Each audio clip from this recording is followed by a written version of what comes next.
Free meditation class. তুমি যদি দুটোকে নাও, সংসার জগৎ এবং আধ্যাত্মিক জগৎ, এই দুটো একটা জায়গায় একটা উদাহরণ দিয়ে একে সুন্দর করে বলা যায়, ছোট্ট করে একটা উদাহরণ।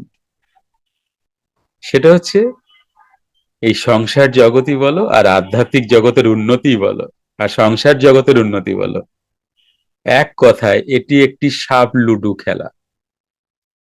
তুমি সমস্তটা কাভার করে এসে 97, 98 বা 99 একটা সাপের মুখ থাকে, যেটা তোমাকে নিয়ে চলে যায় 16, 17-তে আবার নিচে, শুরু থেকে শুরুতে।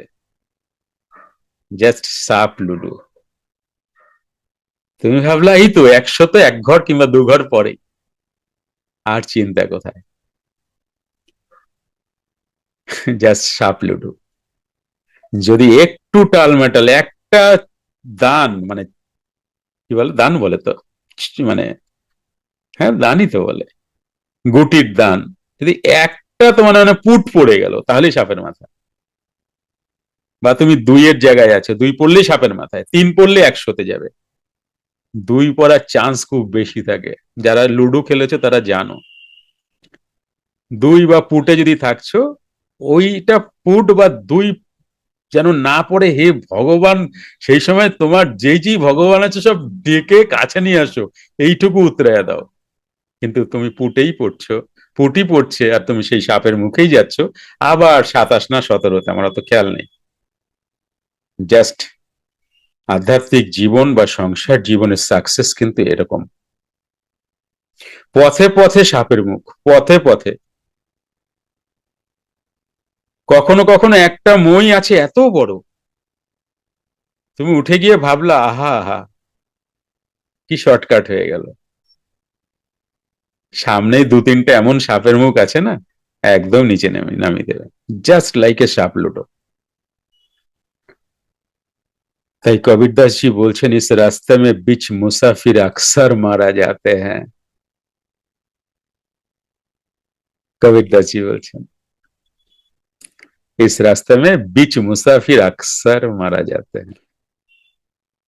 তাই এত সাবধানে চলতে হয় না, তোমাকে কি বলবো। হ্যাঁ, গুরু গুরু গুরু, তোমাকে দিনের শেষে গুরুর কাছে জবাব দিতেই হবে। অনেকেই ভুলে যায় গুরু বলে কেউ আছেন, কারণ গুরু এখন দেহেতেই তো নাই, এখন তো আমার সাম্রাজ্য।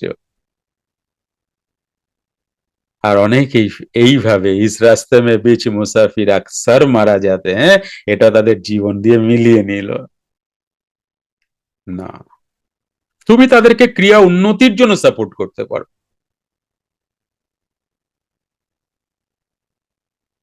কিন্তু এর বেশি না।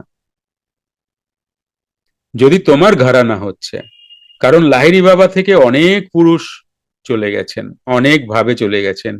কেউ চলে গেছেন সন্ন্যাসের পথে, কেউ গৃহীর পথে, কেউ আধা গৃহী আধা সন্ন্যাসী। তো কে লাহিড়ী বাবার পরে যে কে কিভাবে দিয়েছেন, এক একটা ধারা এক এক রকম ভাবে ক্রিয়া দিয়েছেন। তোমরা দেখো না যোগানন্দজি, এনার ক্রিয়া আর লাহিড়ী বাবার ক্রিয়া কি এক? না। তাহলে যোগানন্দজি ভুল করলেন? মূর্খরা বলবে ভুল করেছে।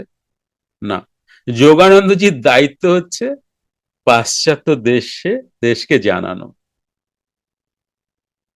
এবার পাশ্চাত্য দেশ বাবু মানুষ, চেয়ার চেয়ার ছাড়া বসতেই জানে না। তোমার মতো বাংলা টয়লেট তাদের নাই, তারা বাংলা টয়লেটের মতো কোনদিন বসেই নেই, বাবু হয়ে তো দূরের কথা, তারা কোমোটেই বসেন। তো যারা বাবু হয়ে বসতে জানেন না, তারা কিভাবে পাবেন? তো সেই মডুলে বানানো হয়েছিল, সেই মডুলেই বানিয়েছেন যোগানন্দজি। এবার অশিক্ষিতরা বলবে যোগানন্দজি ভুল। কখনোই না। তার দায়িত্ব কোথায় পড়েছে, যোগীদাস তাকে কোথায় দায়িত্ব দিয়েছেন, সেটা তো দেখতে হবে। ভারতবর্ষে তো তার দায়িত্ব নয়, তার দায়িত্ব পাশ্চাত্য দেশে। বোঝার চেষ্টা করো, এগুলি মানুষ ভুল বোঝে, আর অত মহান মানুষদের নামে বাজে কথা বলে। যেমন বিবেকানন্দের নামে বলতেন না একটা বিষয়, একটা কথা নিয়ে বিবেকানন্দ বলেছিলেন না, গীতা পাঠের থেকে ফুটবল খেলা ভালো। এই কথা নিয়ে কত বচসা মানুষ করেন। আরে কাকে বলেছিলেন, কোন পরিস্থিতিতে বলেছিলেন, সেটা কেউ কিন্তু অ্যানালাইসিস করলো না। এইবার ভারতে যারা আছেন তারাও অনেকে যোগানন্দজির থেকে নিয়েছেন, মানে ওনার সোসাইটি থেকে নিয়েছেন। তাই লাহিড়ী বাবার সাথে আর মিল পাচ্ছেন না তারা। তারা তো লেসেনে আছেন, তারা আর মিল পাচ্ছেন না। এবার তারা কনফ্লিক্টে আছেন, তাহলে কি আমি ভুল করলাম? আদৌ নয়, তুমি ভুল করনি। ওনার শিক্ষা অন্য রুটে, অন্যভাবে, তুমি সেটাই পেয়েছো। কারণ পুরাণ পুরুষে স্পষ্ট লেখা আছে যে প্রথম ক্রিয়ায় কি কি পাওয়া যায়, সেগুলি তো তুমি পাও নাই। এবং এটা যে সঠিক, একটু বুদ্ধি থাকলেই তুমি বুঝতে পারবে। এটাই যে লাহিড়ী বাবার, তুমি বুঝতে পারবে। কিভাবে বুঝতে পারবে? আমার গুরু বাবার তিনজন গুরু কিন্তু ক্রিয়া যোগেরই। প্রথম যার থেকে দীক্ষা নিয়েছিলেন তিনি দেহতে ছিলেন না, থার্ড ক্রিয়াতে, থার্ড ক্রিয়া ওই সময়টা বাবা কিন্তু অন্য গুরুর থেকে থার্ড ক্রিয়া নেন। তাহলে প্রথম যে ক্রিয়া উনি করেছেন, থার্ড ক্রিয়া থেকে যার থেকে উনি জেনেছেন, দেখবে গুরু পরম্পরায় আমাদের আছে, তিনি কিন্তু বলেননি যে বাবা তুমি একটা ভুল করেছো। তিনি সমস্ত কিছু চেক তো করেছেন, চেক করি তো তাকে থার্ড ক্রিয়া থেকে শুরু করিয়েছেন। এবার থার্ড ফোর্থ করে যেই করলেন, এই সেকেন্ড গুরু দেহ ছেড়ে দিলেন। এবার fifth six, maybe fifth six বা সিক্স, এটা নিলেন সত্য বাবার কাছ থেকে। তিনজনের একজনও বলেননি যে তুমি ভুল পেয়েছো, বোঝনি? এই বুদ্ধি থাকলে এইভাবে বুঝে নাও। তিনজনের একজনও বাবাকে বলেননি যে বাবা তোমার এটা তো ভুল হচ্ছে, এটা তো এরকম না, কেউ বলেননি। তাহলে কয়টা রাইট পড়লো? এক, দুই, তিনটা রাইট পড়লো। সেই ক্রিয়াটাই আমি করি।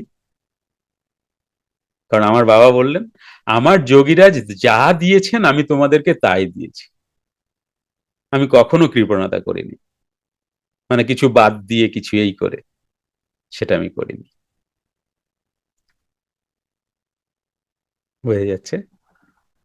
তাহলে আমি কি করি সেটা আমি এই, আমি তখন না থাকলেও, তারপরে না থাকলেও, এইটা দিয়ে আমি বুঝে নিতে পারি।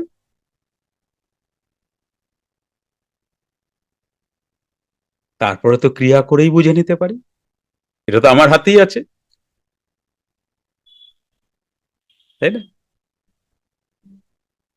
এবার খাটবো না, খাটবো না, তাহলে কি হবে?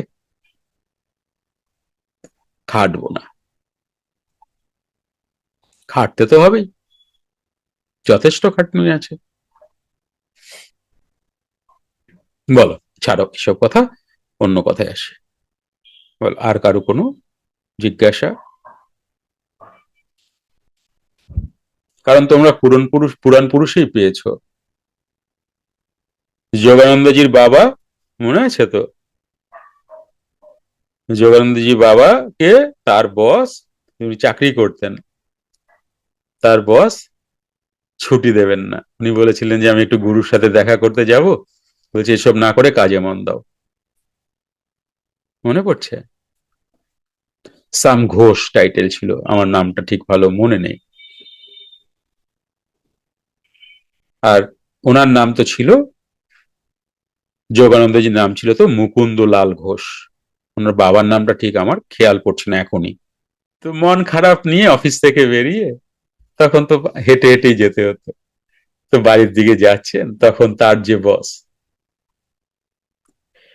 তিনিও পালকি করে বাড়ির দিকে যাচ্ছেন, তো এনাকে দেখে নেমে গেলেন। নেমে গিয়ে বললেন দেখো মনে দুঃখ পেও না, কাজ বাজ তো করা উচিত, কাজ ঠিক মতো না করলে কি হবে? তখনই সামনে এক সৌম্য মূর্তি ধারণ করলেন যোগীরাজ।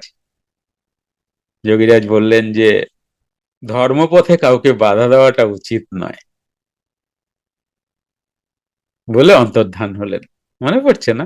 হ্যাঁ গো, আমি ঠিক বলছি তো? হ্যাঁ। তো তারপরেই তো ওনারা দুজন চলে গেলেন ওই যে ঘোষ মহাশয়, ওনারই সন্তান হচ্ছেন মুকুন্দলাল ঘোষ, মানে আজকের দিনে তোমাদের যোগানন্দজি। আর মুকুন্দ নামটা বোধহয় বাবাই, সম্ভবত বাবাই দিয়েছিলেন। যখন এদের সন্তান হয় তখন আমাদের যোগানন্দজি মা বাবা ছোট্ট বাচ্চাটাকে নিয়ে যোগীরাজের কাছে গিয়েছিলেন, যোগীরাজ তাকে কোলে নিয়েছিলেন এবং উনি বলেছিলেন যে এই সন্তান অনেক বড় যোগী হবেন। মনে পড়ছে? তাহলে সেই মানুষটা কি ভুল করতে পারেন? এগুলো সব আমরা ভুলে গিয়ে আমরা যা কথা শুরু মানে বলতে থাকি, যা খুশি বলতে থাকি, তাই না? তো যোগানন্দজি পাশ্চাত্যকে ডেভেলপ করার জন্য, পাশ্চাত্যতে ক্রিয়াযোগ জানানোর জন্য উনি এই দায়িত্বটা পেয়েছিলেন এবং উনি সেটাই করেছেন। আর তুমি কি বলো তাতে যোগানন্দজি কিছু যায় আসে না। তুমি মানে আমরা, তার কাজ সে করে চলে গেছেন, তাই না? তখন তো ফেসবুক ছিল না, ফেসবুক থাকলে যোগানন্দজি আর দেখতে লাগতো না, তাই না? যে কিছু জানে না সেও বলতো কিছু।